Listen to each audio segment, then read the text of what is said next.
Without the Midlands Air Ambulance crew, I would be paralysed or dead.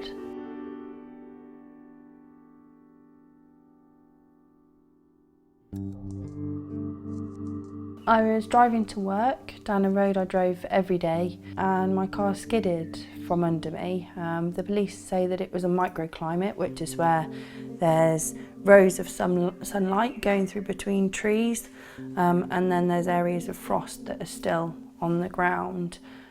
My car must have clipped one of those, spun several times. I can remember being on the wrong side of the road, and then as soon as I woke up, everything was green. I could smell grass and I felt this pain in my arm. Following that, the emergency services arrived along with the Midlands Air Ambulance. We were called to reports of a female who was trapped in a car involved in an RTC.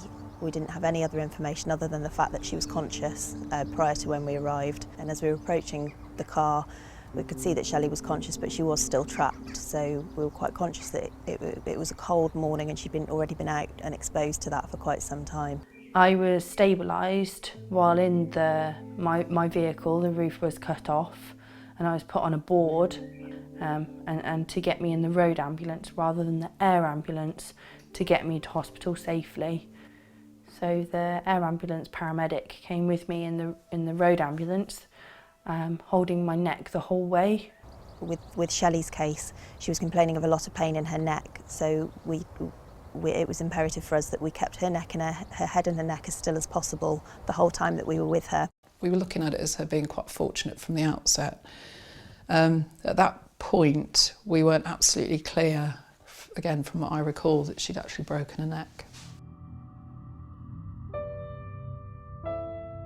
I wouldn't be able to move like I can now if it hadn't been for the rapid response of the air ambulance, but also the actions of the paramedic on board at that time and the decisions that she had to make to maintain my life.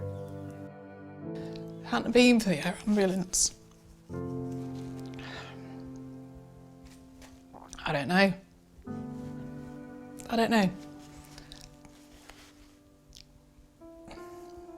It doesn't really bear thinking about. The Midlands Air Ambulance crew are like angels that arrive by your side when you most need them. And you don't expect them to be there, but they're there, and then you're whisked away, and then they leave you. But you're in a better place for having them be by your side. They're miracle workers. It's a team effort with everything we do.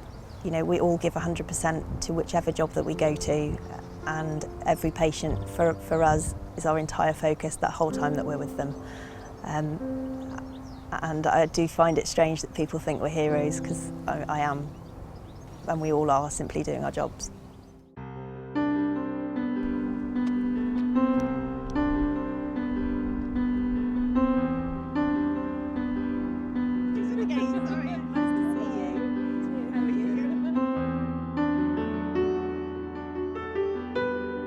Your job's not sitting in an office typing out a few emails, your job's saving lives.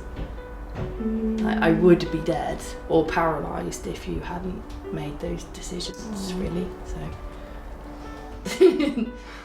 No, I don't ever think of it like that. Come here. Come here. Well, don't do tears, I do anything but tears.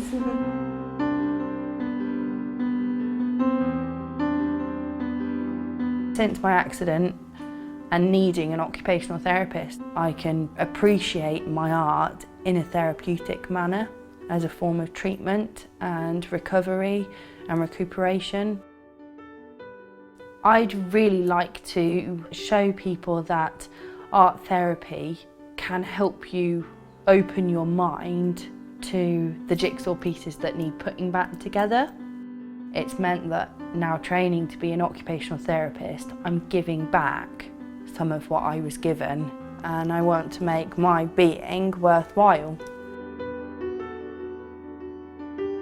I don't think thank you is enough to say.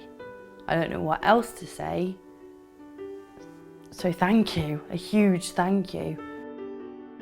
For Shelley and I, well, and as a family,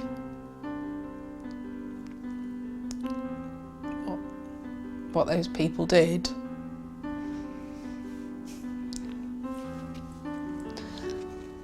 was actually, they saved Shelley's life. It's as simple as that.